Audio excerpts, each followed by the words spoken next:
Karibu kwa mara nyingine tena mtazamaji wetu. Jamhuri ya Kiislamu ya Iran imethibitisha kuwa haitahudhuria hafla ya kutiwa saini makubaliano ya kusitisha mapigano Gaza itakayofanyika nchini Misri siku hii ya leo, licha ya mwaliko rasmi kutoka serikali ya Rais Abdel Fattah el-Sisi wa Misri.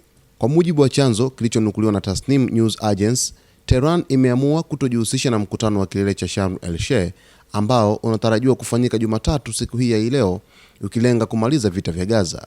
Waziri wa mambo ya nje wa Iran, Abbas Araghchi, alifafanua msimamo wa serikali hiyo kupitia ujumbe aliouandika kwenye mtandao wa X akisema, na nukuu, Iran inamshukuru Rais el-Sisi kwa mwaliko wa kuhudhuria mkutano wa amani wa Sharm el-Sheikh. Ingawa tunathamini diplomasia, wala Rais Pezeshkian wala mimi hatuwezi kushirikiana na viongozi wanaoendelea kuwashambulia wananchi wa Iran na kuwawekea vikwazo.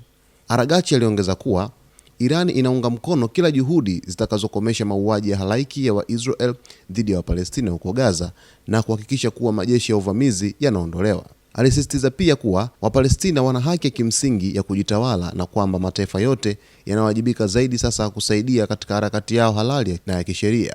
Iran imekuwa na itaendelea kuwa na nguvu muhimu ya amani katika eneo hili, tofauti na utawala wa Kizayuni wa Israel unaotekeleza mauaji ya halaiki.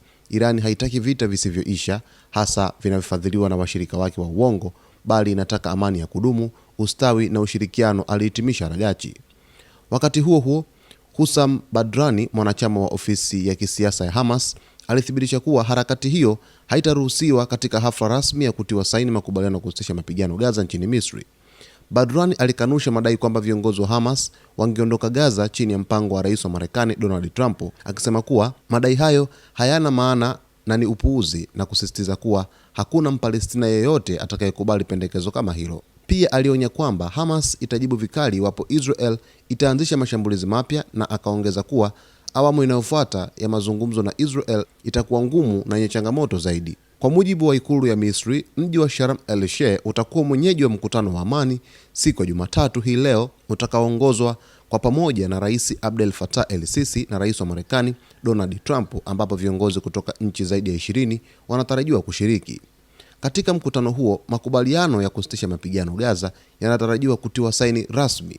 Mtazamaji, hii ni taarifa kubwa sana ambayo inakwenda kutokea siku ya leo nchini Misri, ambapo sasa Irani imeweka wazi kwamba haiwezi kushiriki katika mkutano huu wa leo hii, na kwamba Rais Masoud Pezeshkian amezungumza kusema kwamba hawawezi kushirikiana na watu ambao walishambulia Irani na kufanya ukatili ambao wameuita kwamba ni ukatili mkubwa sana ambao ulifanywa na Marekani pamoja na Israel katika vita vya siku 12. Kukataa kwa Irani kunaonyesha jinsi gani ambavyo Irani anajitenga na mataifa ambayo yamekuwa yakikandamiza nchi ya Irani kwenye masuala mbalimbali. Usisahau kusubscribe channel yetu, kulike video zetu, kucomment pamoja na kushare.